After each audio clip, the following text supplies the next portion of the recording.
So the ovulation strips, I would 100% recommend to people. Get your prenatals in me. And I couldn't get out of bed for the life of me. But morning sickness is a myth. In terms of my mental health, every mother is different, every experience is different, and you are going to have your own.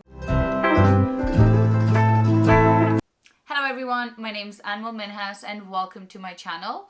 Today I'm talking about a recap of my first trimester in my pregnancy. So to start off this video, I want to give you an overview on how I really got pregnant. So my husband and I were trying actually for a few months before I conceived. So essentially what I did in order to prep myself mentally, physically, and just overall health, I had seen a lot of videos. I did a lot of research and I wanted to make sure that motherhood was the step I wanted to take and I was in the right mindset to actually go ahead and do so. So one thing that I saw predominantly across all videos was ovulation strips, and that's how people got pregnant. I've never tracked my ovulation. I've never really known ovulation was even a thing, to be honest with you. But I essentially got those strips on Amazon and I started tracking my ovulation. The first month, I don't think I did it quite right because I would forget to take the test, and you have to take it, I think, in the afternoon or sometime in the evening, and some people do it twice a day. I just started doing once a day. Fact of the matter is, I only maybe did it once or twice a week because I would forget to take the test. And my first month only had like 6-7 ovulation strips, so it was pretty bad. I didn't track it well and I didn't really understand what to do. However, after my first month of trying, the second and third month, I tracked it every single afternoon. I didn't do it the first thing in the morning, but I did it in the afternoon. I tried to keep it consistent on when I'm taking the test. I'll add some videos and pictures on how I tracked it because I kept it on a diary just so I can remember those strips. I know you have an app and you could just keep it at that as well. I just had the strips and I really like doing things visually, so I just kept a track of it. The second month I did it, I noticed I ovulate quite late and I wasn't ovulating on what the generic really days are. But that was good to know because then we just knew when to try. And the third month it was the second month actually trying to track it, and the third month of me tracking it is when we got pregnant. So the ovulation strips, I would 100% recommend to people because if I was just doing the generic day, which people say 14th or 16th day of your cycle is when you ovulate, like that's not what happened with me. I was ovulating on the 20th. I wouldn't have gotten pregnant and I wouldn't have understood why. So I really liked this system. I think it was super easy. And I got the strips on Amazon, I think for $25. And they lasted me through the course of 3 months because I don't know, I didn't use much of it. And there were 50 strips if I'm not wrong. Within that kit itself, I also had pregnancy tests. So the first day of my missed cycle is when I took my first pregnancy test. And you know, those are the cheap ones that you get from Amazon. So I took a test and I just kept it on the counter and I walked away and I was like, okay, you know, whatever. I came back, I think 10 minutes later, and on that it had 2 lines. But the front line or the first line was really faint. So I wasn't sure, but I was pretty sure that I'm pregnant. But I looked at it and I'm like, it can't be possible. And I walked away. I couldn't believe it because I just didn't think it could happen this quick. We thought it's going to take us a few months of trying, just understanding my cycle, like what's going on, and the whole jazz is what I've seen on YouTube. But we were really grateful to be pregnant as quick as we were, and I just couldn't believe it. So I walked away. I was in pure shock. And then I took another test, and then again, same thing happened. So after that, I finally went to the pharmacy and I picked up a first choice or first response, which is like an actual test. And I tested that, and that came positive as well. So I was like, alrighty then, I'm pregnant. And I told my husband the same day. I actually told him we're doing this video. I want to get your reaction on certain food types, so don't come down till I tell you to come. And I put like a onesie. I'll add the videos here as well. I put a onesie, I put my pregnancy test, and I told him, I was like, okay, I'm pregnant. And he was like, no way. Hey, what do we have here? No way! Actually? Oh, babe. Oh, I'm so happy. Like, that was his reaction. He said, no way. I was like, yeah, I'm pregnant. And the most funniest thing happened is that my husband had no idea that 2 lines means you're pregnant. So he picks up the test and he's like, what does this mean? And I was like, oh, I guess if I didn't put the onesie, he had no idea it meant I was pregnant. But it was just so funny because I think like I failed to understand that he wouldn't know 2 lines means pregnant because I've never really shown him a pregnancy test. So we've never really taken a pregnancy test together. So it was a great day. It was a Thanksgiving weekend when I got to know. So I think it was early October, and yeah, it came at the perfect time. It was a perfect weekend. We had so much to be thankful for, and getting this beautiful news was a total game changer for our weekend, and we were thrilled. We were so happy. For the longest time also, we didn't tell anybody. I think I told my parents a week or so, and then we told his parents about the same time as well. But I started getting these random cramps, and I think because I got to know I'm pregnant, I became very conscious and I became very like aware of every single movement in my body. And maybe it was just like regular cramps, but it felt like I'm gonna get my period. So I panicked, and I remember we went to the hospital and I told them, I don't know, but it just hurts and it feels like I'm gonna get my period. But I was so early on that even when they did the ultrasound, there's not much they could say or even see. So they just said, relax, take it easy. And they sent me for my HCG test, or like beta 1, beta 2. I only got beta 1 and beta 2, but I had almost a 1.5 week of gap between the two. So my first numbers were looking pretty good, but they were not high enough. So the doctor's just like, yeah, in a week, let's repeat it and let's see if it's gone up. In a week, we repeated it, and it should have gone up by a few thousands, and it was much higher than that. So they were pretty happy. Everything looked really good. My cramps was still there, but I think I just adjusted in understanding that this might be the norm. Sooner or later, like I think it stopped. So my cramps stopped maybe a week or two after. And yeah, it was much calmer then. After that, on the 6th week of my pregnancy is when I had gone for another ultrasound. This is basically when they confirm the pregnancy, or confirmation that you are pregnant. And I think this was also the time they would have given me my due date. However, when I'd gone for the ultrasound, they were not sure. They could not give me a certain date. They did confirm the pregnancy. I remember the text saying, I see 1 baby, 1 sac, and everything looks good, da da da da da. Everything looks good. So essentially we knew that the baby was at the right spot, and it was not in any of the 2 tubes. I don't know what you call the tubes, but those tubes that connect to your ovary. Because of my pain and the cramps I was having, the doctor was a little bit concerned that maybe it was in one of the tubes that I implanted. However, when they saw the ultrasound, that was all good to go, and everything looked healthy. But I had to go back again in 2 weeks to get the confirmation of my due date. Once I got the confirmation of my due date is when my general doctor, so here in Canada, my general doctor recommended OB for me. So she is going to be the specialist who's going to help take care of me during my pregnancy, my postpartum, and also initial baby care.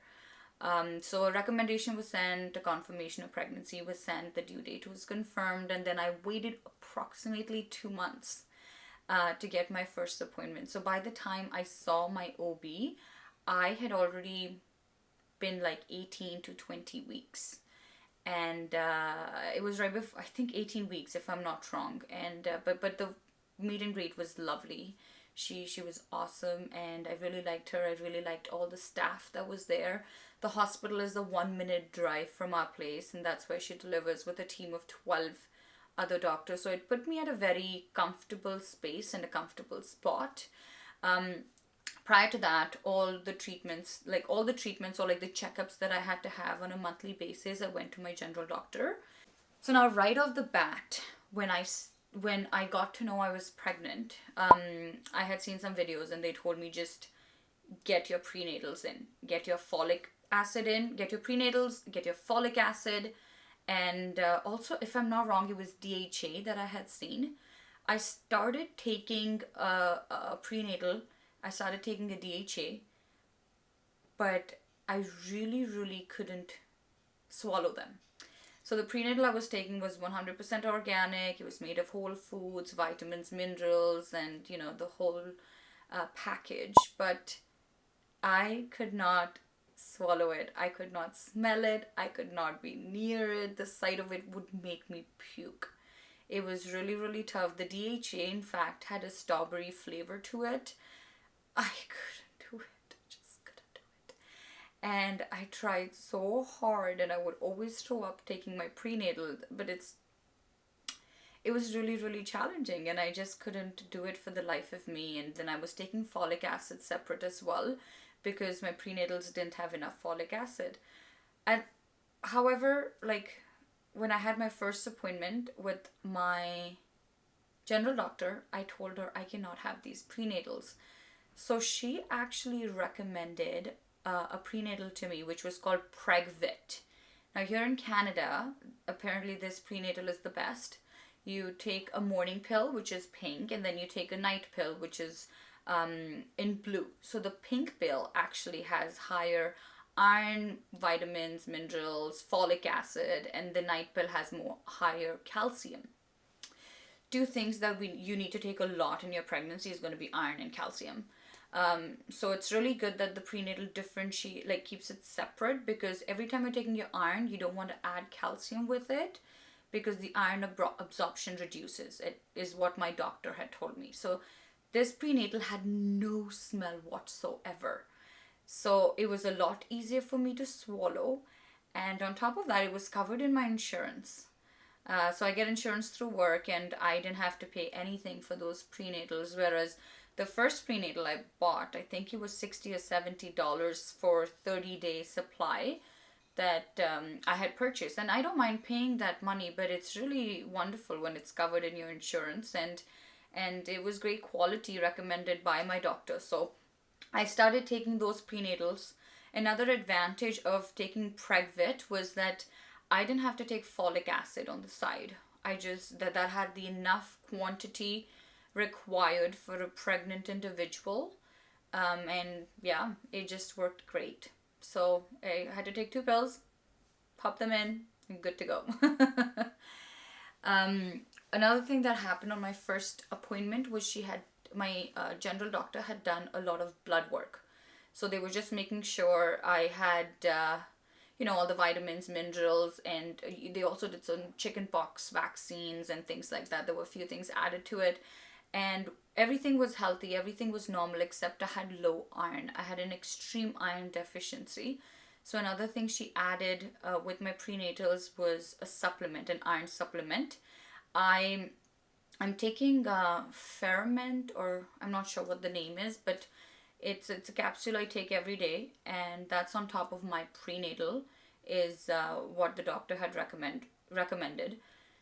Iron deficiency is very common amongst women, and it unfortunately aggravates a little bit more in your pregnancy. So you just have to be cautious of your iron. So yeah, I got those supplements. That was all covered in my first appointment. I started taking my iron, I started taking my multivitamins, and it included the folic acid that I needed on a regular basis. My first few symptoms when I got pregnant was, of course, first one was I was so tired. I had extreme fatigue. I was exhausted. I don't know. I just couldn't get up for the life of me. Like people said, I remember there were a few of my colleagues who were pregnant at work at the same time as well. And they were like, I can't sleep. Like, I can't go to bed for the life of me. And I couldn't get out of bed for the life of me. I slept great. I had no problem sleeping, but I was extremely tired. The fatigue was hitting me really, really hard. Another thing that added on top with that was nausea. All my life, everybody said you do get morning sickness. So that's something I was not prepared for, but I was expecting for it to happen. But morning sickness is a myth. Like this word is a myth. It's not morning sickness, it's an all day, all night sickness that they call morning sickness. Because my morning sickness was very strong in the mornings for sure. Afternoons, for the few hours it would get better, and then at nighttime also I was really, really sick. No matter what I ate, what I drank, I would throw up. And club that in with fatigue, it was exhausting. Like I couldn't put anything down my throat. uh, yeah, and that leads to my third symptoms, which was food aversions. I didn't want to eat anything. Like I had more cravings when I was not pregnant than I have when I am pregnant until date. Like I'm in my second trimester, and I have not had a craving. I haven't had a single thing that would make me be like, I really need this and I need it every single day. Nah, nothing. Food aversions hit me hard, and I was a very healthy eater. Like, I ate everything, and I couldn't eat anything, and if I ate it, I couldn't put it down, and it was just so exhausting and tiring on my body to overall take all this. So, a few things that helped me cope my nausea. I don't know, strangely enough, people told me to take ginger ale, but just the smell and the sight of it would make me sick. Something that helped me was eating a cracker. The second I opened my eyes, I would eat a cracker. And that really helped me calm down. I would right away, within the 10 minutes period of waking up, I would eat a toast or I would have a hash brown. And I did that religiously every single day, my entire first trimester. In fact, I did it till like 16, 18 weeks because I had really bad nausea. That really helped me calm down. I think the carbs just absorbs the sickness that's going on, the acidic sickness that's going on in your stomach, and it helps you calm down. That really helped me. Like if I didn't have a piece of toast or like a hash brown or like a cracker, boy oh boy, I would definitely puke. So those were a few items that helped me. Another thing that really helped me was I don't drink cold water. I don't like cold water, but like, and I'm talking about like November, December when it's cold, so I don't want to have cold water, but like having small sips of cold water also calmed me down. I don't know why, I don't know how, but it did it. And it made me happy. So I always did, like, I took like small sips and I was like, this feels right. And maybe just my mind is just a mental thing, but it really worked for me. And having that cold water was amazing. Breaking down my meals into really, really small meals was great as well. So I would have a toast. 2 hours later, maybe have another toast if I need to have hash brown. 2 hours later, have another snack. Just breaking down my meals into smaller portions versus having a breakfast. Instead of having one breakfast, I would have 2 or 3 breakfasts, and that also helped me with my nausea and just the overall food aversion. So that would be another recommendation I would have. Next symptom, a very common symptom, almost every single person talks about it in their videos, is sore boobs. My boobs did start growing and I could feel it, but they were sore, but it was nothing compared to the nausea and food aversion I was going to. So my mind really never paid attention to it.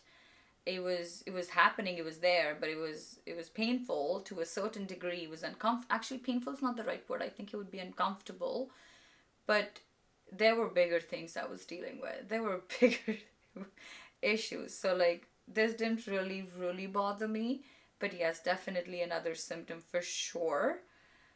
So in terms of my mental health, when all this started, I was very excited when we got to know I was pregnant, and it hurts my heart to say this because now it's a total different story. And I know people tell you all the time, like, it's just the first trimester, let it pass, you'll feel much better, things will get better.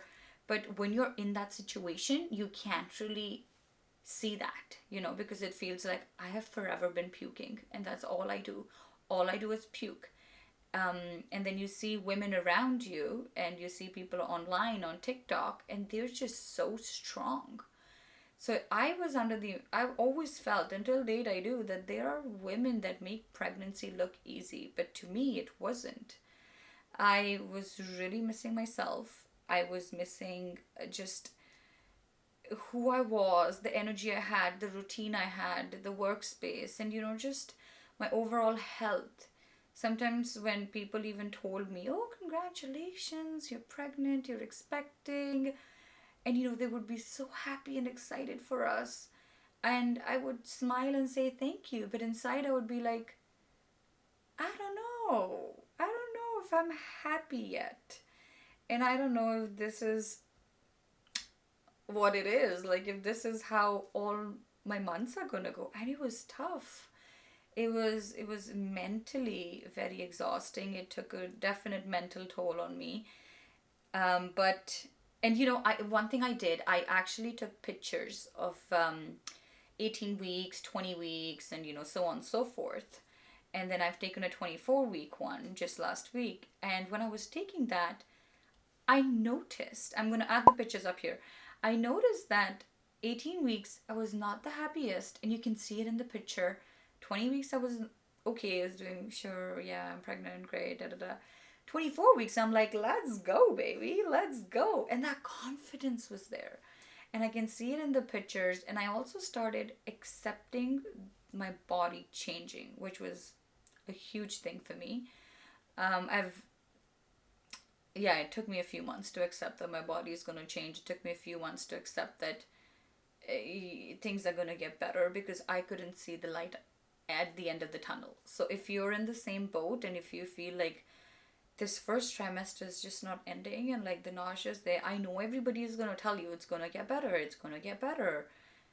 But it does get better. However, take your time. Like, understand what works for you. Take your time, take your space, and do what feels right. Like, every mother is different, every experience is different, and you are going to have your own, which is the most important thing because you don't want to have a replica experience of another person who's just sitting in front of you and telling you what they experienced. Yours could be totally different, and it doesn't make it right or wrong. It just makes it different. And that was my biggest lesson. Like, my experience was very different from women around me, and that's okay because it's not a wrong experience, it's just a different one. And this is my experience. So I would forever hold it to like, this is me. Yeah, it's different from you, but it was me. And it's great. Like, it's so much better now. My mental health is so much better because my nausea has stopped. There will be some days, when I wake up and I'm like sick, but that's okay. And that's nothing compared to like what I was going through. And it does get better. And I had my own experience of my pregnancy, and it's unique to me and it's beautiful. So I do want to say that, like, take it easy. Like, take it easy. And don't let anybody tell you what you're doing is wrong. Because just because it didn't work for them doesn't mean it won't work for you. And it doesn't mean that is the right thing to do. You will make mistakes, but then who cares? You're going to learn from your mistakes. You're going to have your own experience. And when you come out of it, you would just be a better individual. All right, if you're still here at this part of the video, thank you for watching the entire video. This was a quick recap of my first experience with my first pregnancy and how things went. If you want me to do a further detailed video on any of the topics, please do let me know. Leave in the comments section if there's any recommendations you would have for me as well, or you just want to have a conversation on a certain topic. I would love to chat. Other than that, I will see you in my next video. Once again, thanks for watching. Don't forget to like if you liked the video, subscribe to the channel, and I'll see you in the next one. Take care. Bye.